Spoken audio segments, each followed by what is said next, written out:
Recording now, you are live. Hello, everyone. My name is Matt Owen from Independent, California. Okay, an independence movement of the region of Alta California, which is now a U.S. state. Wasn't our idea. We got annexed.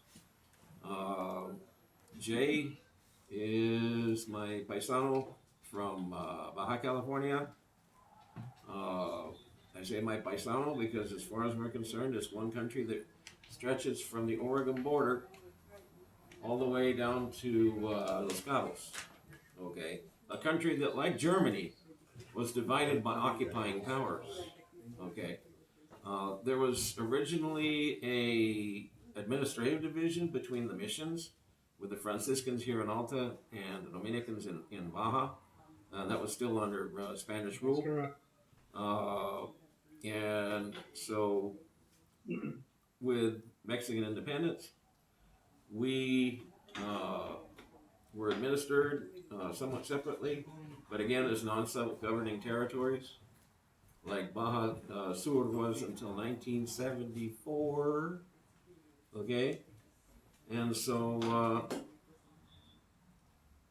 we have a situation in which there has been for some time in the Baja Peninsula and the two Mexican states an independence movement.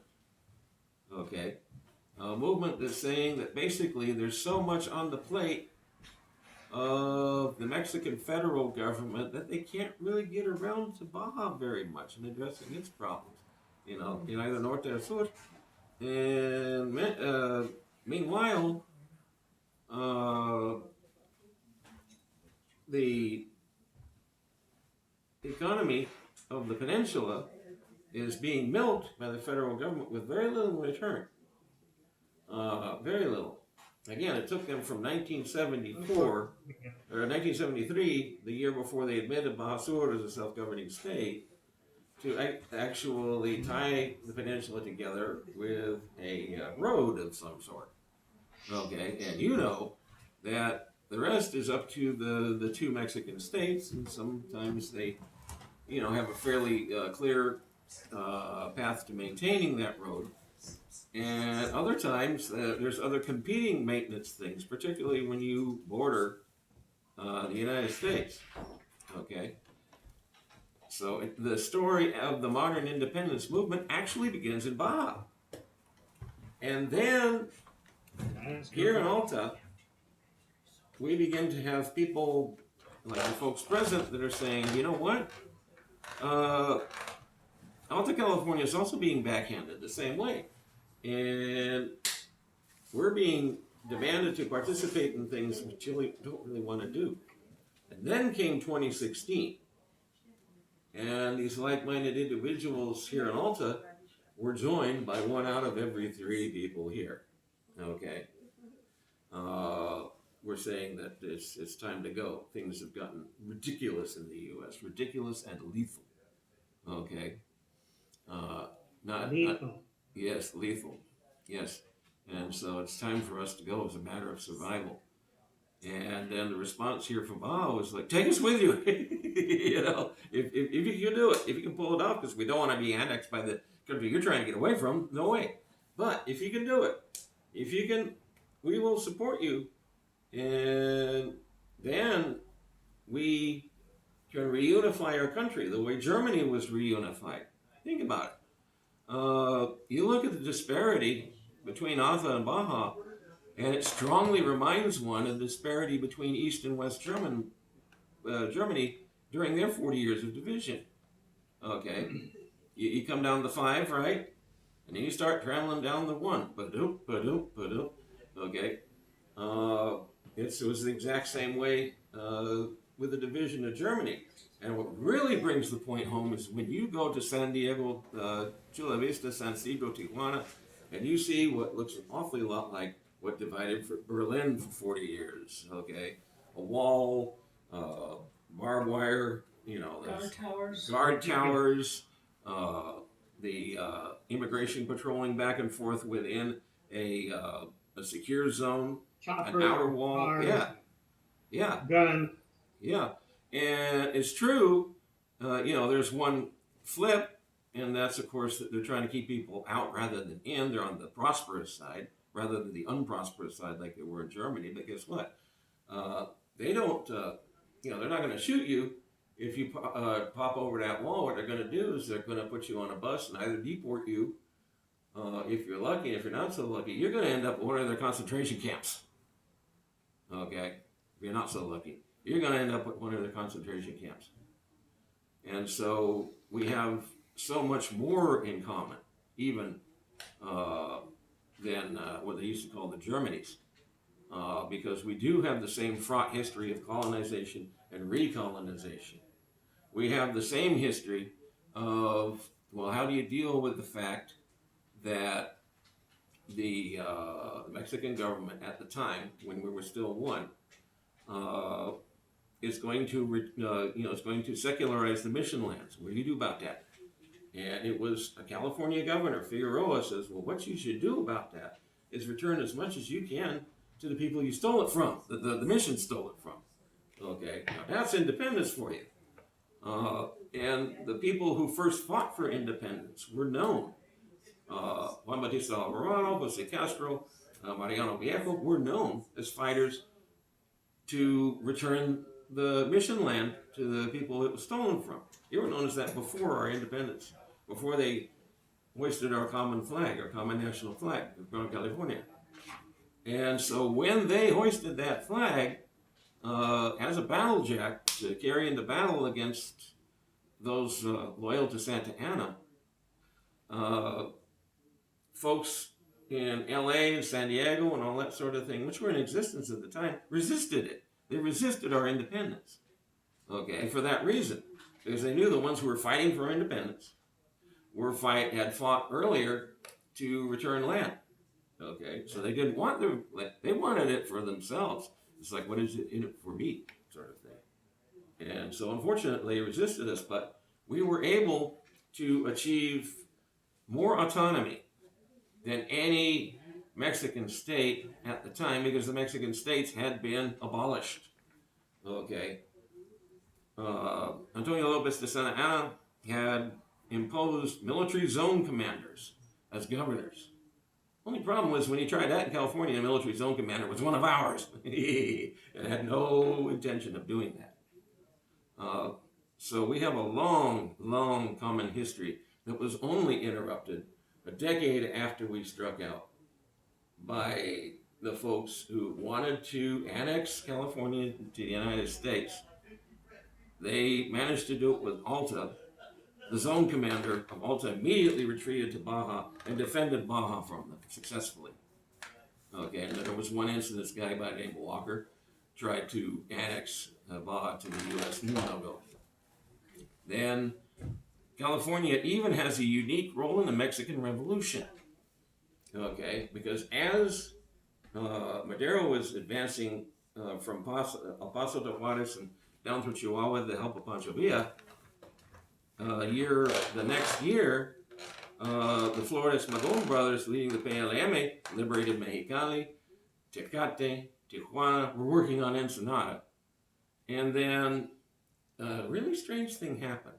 Okay, Madero succeeded in kicking out the dictator Porfirio Diaz and was recognized as Mexican president.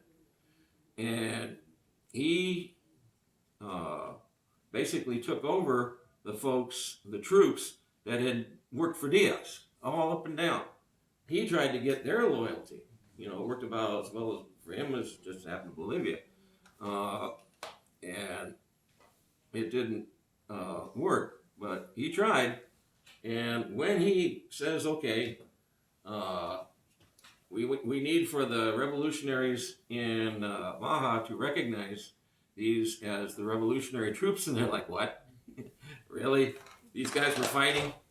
No. You need to recognize us revolutionary fighters and send those guys packing. And that's when the new conflict began between what were nominally Maderista troops and the liberators of Baja Norte along the borders. Okay. So, yeah, I do know a little of this history, I guess. But anyways, You nailed it. You nailed it. thank you. So we have a long history, common history, of resisting the blandishments of federal governments, two federal governments, our parent countries, that have come calling and said, well, you need to do things our way. And we're like, what? Really? Really? So now we have this situation in which you have two new federal governments. They're by no means the same. They're very different, but they could be more different. As I was reminded when I was going along, me and Hannah were going along towards our meeting, passing two Mexican Hummers with 50 cals. This isn't a militarized border or nothing. Oh no. It's like, well, who are those? One of the cartels, blah, blah, blah. Well, maybe, but the bullets don't care. Once they get out that 50 cal, they don't care. They'll punch through anything until they stop. And so, and a previous visit that I had with the deported veterans run into the same thing. So that hasn't changed. In fact, it's intensified. Okay.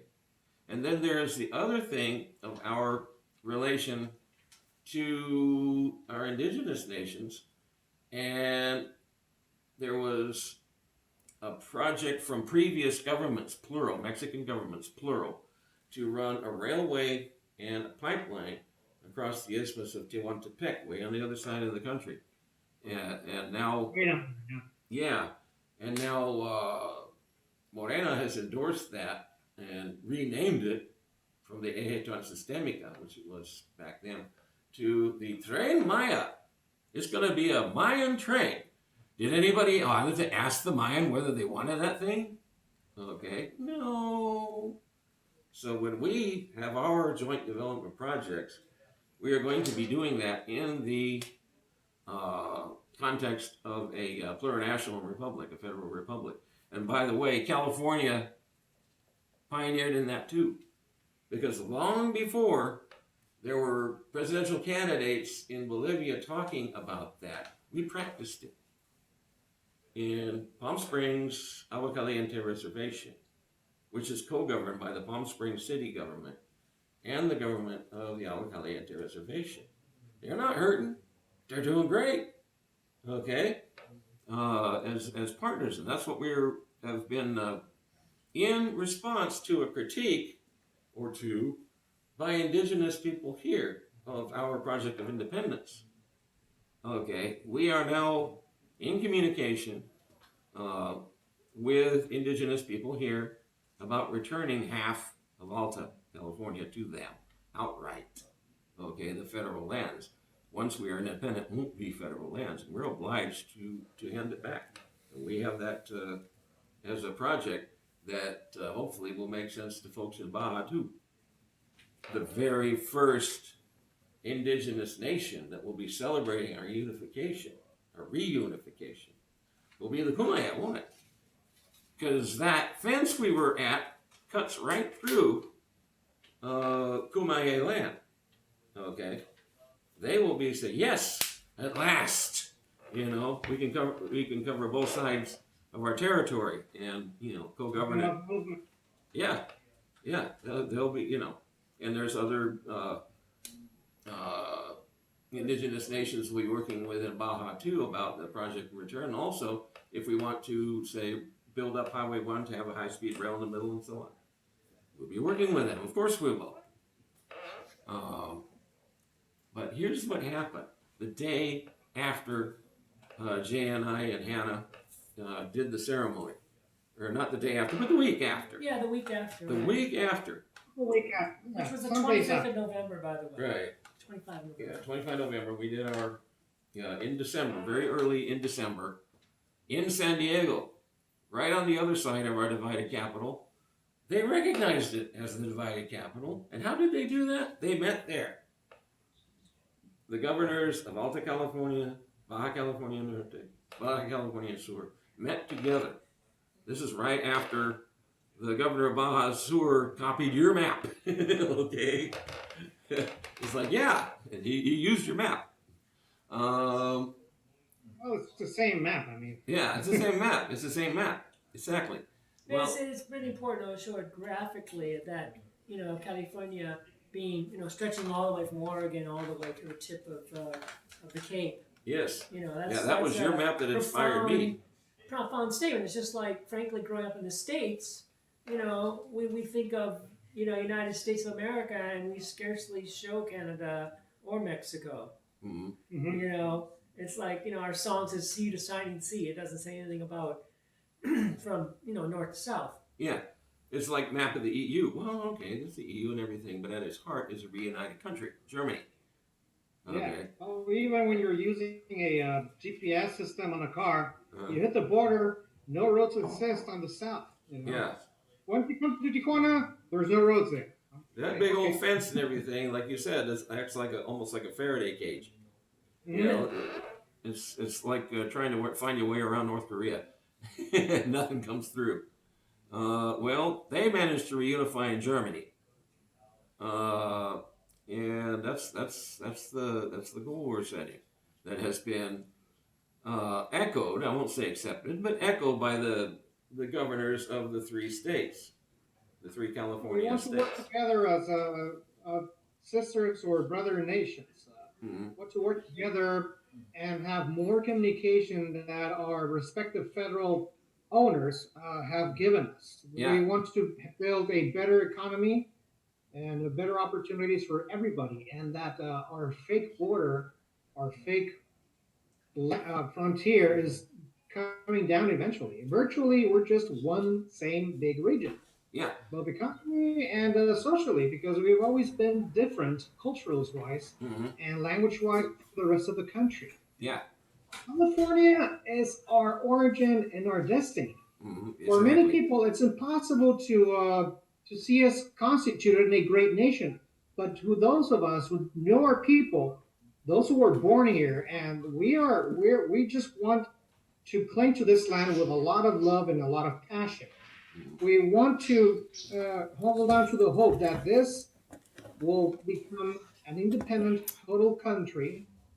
And the first step is always the most difficult, and that has already been taken. Yes. We have taken the step to reunify with one idea, with one flag, the land which was together back in the 1800s and before that. Mm-hmm. Now, the three governments have basically as you said, echoed what we did in November. They signed a memorandum of understanding saying, you know what, we're all the same region. Let's work together. Let's tear down the border. Well, maybe not physically or politically, but at least in a way that we can work together as a team. And that is an excellent idea. I mean, if we didn't cause this, I want them to say, you guys didn't cause this. But I know we did somehow. Yes, we did. Because it's not a coincidence. We signed the truce in January of last year, and a few weeks later, the government said, the governors of our respective states said, you know what, let's come together and do some free trade agreement between them. And this past week, they do a signing of a memorandum of understanding. That's not a coincidence. That's not coincidence. We're doing something. Yes. And it's creating events that's creating other events. Yes. Yes. Yeah. We took the lead in Tijuana. They followed our lead across in San Diego. Now it's time for us to take the lead again. We gotta keep it going. And let's not forget too that, right? I mean, just because there's a line at being drawn across, I mean, that doesn't mean everything, because obviously the Tijuana River flows into the San Diego Bay, and thus there's a problem that we can't solve by ourselves. The pollution in our bay, in San Diego Bay cannot be solved without, of course, communicating. But another little factor I think you remember is that electricity. I don't know if you did. I was surprised to learn that. I don't know if people know this, but maybe you know this. But Baja California, or at least the very north of it, is actually in the California electrical grid. It's like Actually, yes. Rosarito, the plant in Rosarito Beach spews around 1 gigawatt of power, and in emergencies, there's a line that goes from Rosarito to San Diego to keep everything electrified. Well, So you know, it's whenever we do one region, it's interdependent as well. I mean, if anything were to happen, whenever if they have to shut down that power plant, for instance, you can draw power from California. So it's the state of California, and so you know that's another example. People don't realize exactly how much cooperation and an interdependence already exists. I think I maybe just throw this out to you, just so people don't know. I'm Hannah Miyamoto. I have a YouTube channel, and I videoed last weekend dramatization of the Battle of San Pascual, which was near Escondido, California, December 6, 1846. And we didn't pay these people. These are some actors who dramatized the battle for the crowd. And I'm just going to play this one critical component. Maybe you want to comment on it, or maybe just want to sit there and accept it as profound. I know you're not going to be able to see the video, but here it goes. Even so, senor, here you are. Won't you tell us about yourself and your purpose here? If you aren't Mexican, what are you doing in the Mexican War? Of course, I am of Spanish descent. Here? I am the son of Don Diego de la Baptista. My family owns the Rancho del Cielo just south of here. We are cattlemen. We have been here for generations. A bunch of cowboys? If the foolish Americans insist on battle today, they will get one. We will crush you. We will defend our homeland. Not Mexico, California. It is true, Órale. soldiers. We are all ranchers defending our homes, our families, our livestock. But we know what the gringos want. Our horses. But we are ready for battle. Even when we are not official soldiers. We are 75 strong. All of us expert horsemen. Under the leadership of none other than Andres Pico. I have no doubt we will prevail. Every man of us is armed. Firearms as well as iron-tipped lances. We are much more than we may appear, Senor Krakentite. Much more. Yes, I am sure that is true. But there is one thing I do not This is it. understand. You said you are not fighting on the side of Mexico. Por supuesto no. The government of Mexico is great stuff, but eventually, yeah. We That's tolerate where it. the inspiration for We are Soto came in, Californians. California. This is our land. Thank you for your comments, senor. He said, "We are Californians. This is our land." Mm. And I thought that was a very profound thing. And yes, and these actors, of course. So, anyways, you can check it out. It's called San Pascual Battle Dramatization. Yeah. 10 minutes left. 10 minutes left. in 10 it. minutes. But it was pretty cool. And just another sign of how. Now these guys are obviously working independently, but clearly that a lot of people are thinking more and more about their identity as Californians and what does it mean. It was Thanks for breaking interesting up. that the commanding officer of the Californios was Andres Pico, brother of Pio Pico, because they were fighting with lances, basically. They had like one shot in their muskets, and the Yankee forces had zero because their powder was wet as anything. It's the days of gunpowder. Okay, so basically they had cutlasses. And also the Californios even found a way to use their lariats. Yes. Their riatas as their. Oh, Yeah, I okay. think we're all right. I'm just saying that during the battle, if you didn't know, they were even using their lariats effectively. They actually used them to bring men off of their mules and then stab them. Yeah, very exactly. And medieval. as Really they got were medieval. doing that, and They as really they got were medieval. doing that, they were echoing the name of their commanding officer because they walk up, they go Tapico, Tapico, Tapico. Pico. Or they said "Viva las Californias." Thank you. Yeah, that too. Viva los Californias. They whether we don't. That's what the historians say. They didn't say "Viva Mexico." They said "Viva Californios." Los Californios.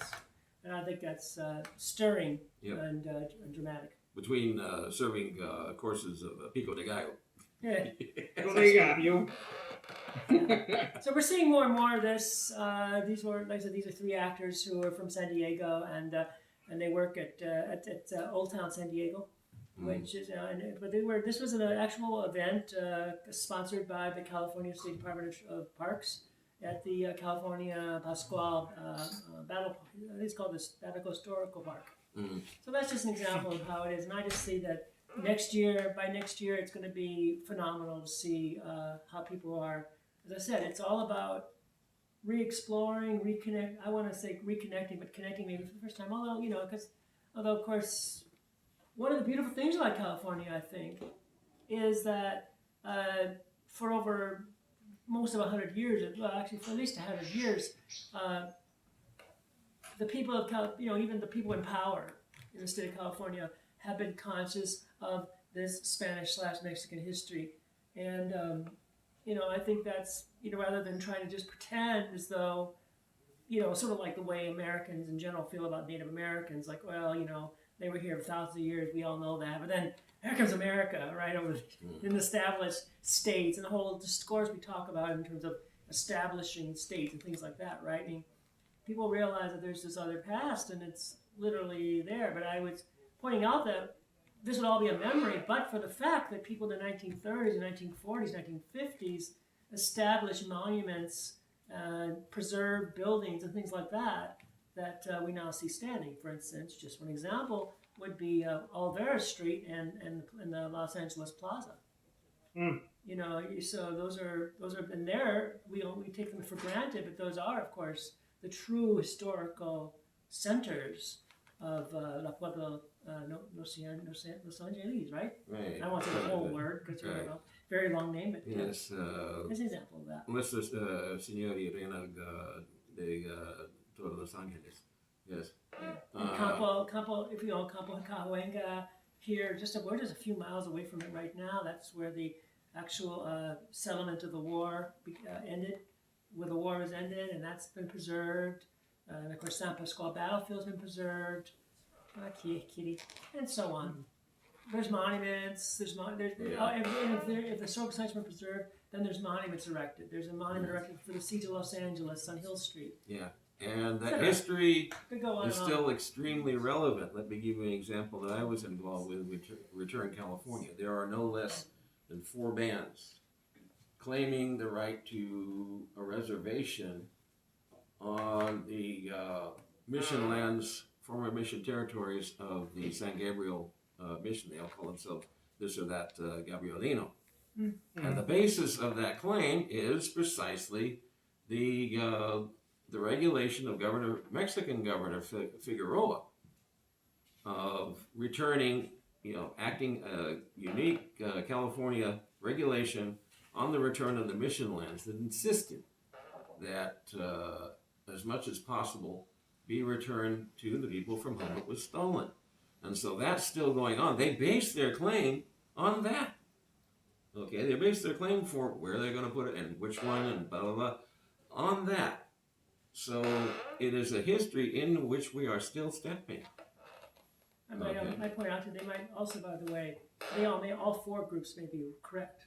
Mm-hmm. Because the United States of America is who divided up these peoples into different tribes and bands and whatever they want to call them. Yeah, and they could all be, in fact, correct. They could all actually be. All have legitimate claims to the mission of San Gabriel, and their other lands. Yeah, and the other thing, I'll give you a contrasting example. The Cahuilla people, they don't have any disputes, but their territory is huge, covering from like the Banning Pass all the way into and past the Aguas Calientes reservation shared with Palm Springs, and I think even into Red Earth. It's an enormous thing, but what happened was that they were chased out of most of their national territory and put onto these spot reservations in order to take that territory from them, which was done. Okay. Whereas on your side of the border, there was the law of the National Patrimony of Land in 1917, and various indigenous Mexicans used that to claim ejidos. Okay? Ejidos, like in the Rio Mayo, the Rio Yaqui, etc. Yes. And so it was a framework in which land could be reclaimed under the mechanisms of Article 27 at that time, which was terminated in 1994, which was the touchstone, the thing that touched off the Zapatista. I just want to up here. Sorry, we probably do need to get going on other things, but I do want to let you know that you've been formally invited. You and your compadre have been formally invited to Unity Conference being held in Sacramento on the 2nd of February, and it's been announced. Right.